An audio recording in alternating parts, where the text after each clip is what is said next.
The President of the United Nations Security Council has said it was not in position to take further action on a bid by the United States to trigger a snapback sanctions against Iran. The move by the UNSC president drew an angry rebuke from the US ambassador to the UN, who accused the opposing countries of supporting the terrorists.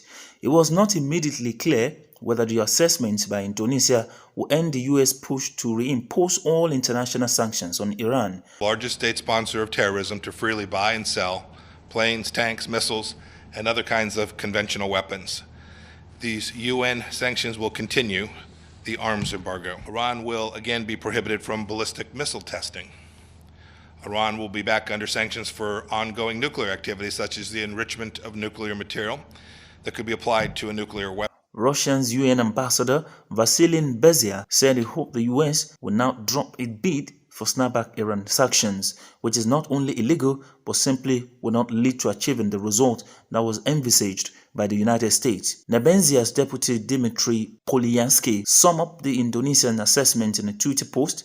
It means it is no snapback. Last week, U.S. Secretary of State Mike Pompeo said Washington had formally notified the UN that it wants all sanctions on Iran restored, claiming significant Iranian violations of the 2015 nuclear deal between Tehran and 6 major powers that was endorsed by the UNSC.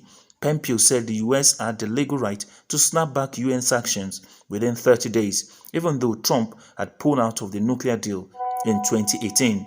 However, on Friday, 13 UNSC members expressed their opposition to the US move, arguing the move is void since the Trump administration had already quit the deal. All the members of the United Nations Security Council except the Dominican Republic had informed the Council's president that the US action against Iran was illegal. Meanwhile, Iranian President Hassan Rouhani on Tuesday said Tehran could reach an agreement with Washington if the US apologizes and returns to the 2015 nuclear deal, according to Iranian state TV. Rouhani added that he expects the next US administration to change Washington's policy on Iran after the election.